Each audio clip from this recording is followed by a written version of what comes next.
ఈ ఒక్క వెబ్సైట్ ఆయన వెబ్సైట్ ఒకటి బ్లాక్ చేస్తే ఆయన మళ్ళీ ఇంకోటి మిర్రర్ చేస్తూ దాదాపు 65 మిర్రర్ వెబ్సైట్స్ని ఆయన రన్ చేసేవాడు. ఆయన ఒక మొత్తం ఆయనని ఇన్వెస్టిగేట్ చేసిన తర్వాత ఆయన దగ్గర ఉన్న హార్డ్ డిస్క్ అంతా రికవర్ చేసిన తర్వాత దాదాపు 21,000 సినిమాస్ ఆయన హార్డ్ డిస్క్లో పెట్టడం జరిగింది.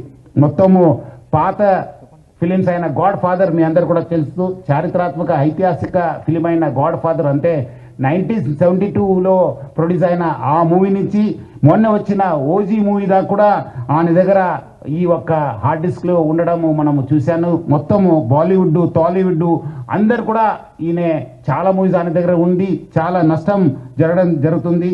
అదేవిధంగా ఆయన ఇప్పటిదాకా ఒక 20 crores సంపాదన చేశారని చెప్పి ఆయన వెల్లడించారు. మనం దాంట్లో 3 కోట్ల రూపాయలు మనము సీజ్ చేయడం జరిగింది. అది ఇంకా మనం ఆయన ఫైనాన్షియల్ డీటెయిల్స్, ఆయన మనీ లాండరింగ్ ప్లస్ ఏం చేశారు, ఎక్కడెక్కడ చేశారు, ఈ ర్యాకెట్లో మొత్తం ఏముందని తెలుసుకోవడానికి ఆయన పోలీస్ కస్టడీ కూడా మనం అడగడం జరిగింది. అది వచ్చిన తర్వాత కూడా ఇంకా మనము ఆయన దగ్గర ఉన్న విషయపైన మనం రాపట్టుకోవడానికి మా వంతు కృషి చేయడం జరుగుతుంది.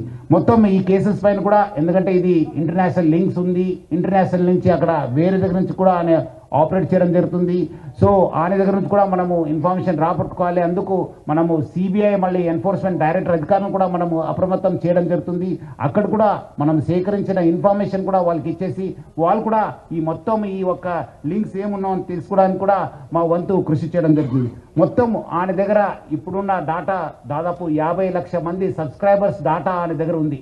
అంటే మీకు తెలుసుంటుంది, డాటా ఈజ్ పవర్ఫుల్. ఈ ఒక్క ఆధునిక యుగంలో మోడర్న్ టెక్నాలజీలో డాటా ఈజ్ పవర్ఫుల్. ఎవరి దగ్గర డాటా ఉంటుంది వాళ్ళు చాలా పవర్ఫుల్ ఉంటారు.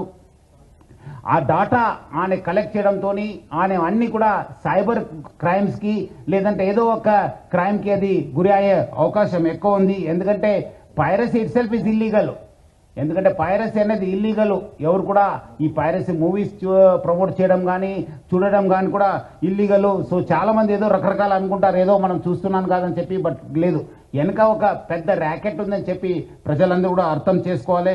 ఈ అన్ని కూడా మీ డాటా అంతా డార్క్ వెబ్లో లేదంటే ఏదో ఒక వెబ్లో మీకు అవైలబుల్ ఉంటున్నావు. అది సైబర్ క్రిమినల్స్ వాళ్ళు వాడుకోవచ్చు, లేదంటే ఎకనామిక్ ఆఫెండర్స్ యూజ్ చేసుకోవచ్చు, లేదంటే వేరే క్రిమినల్స్ కూడా మీకు ట్రాప్ చేసే అవకాశం ఉందని చెప్పి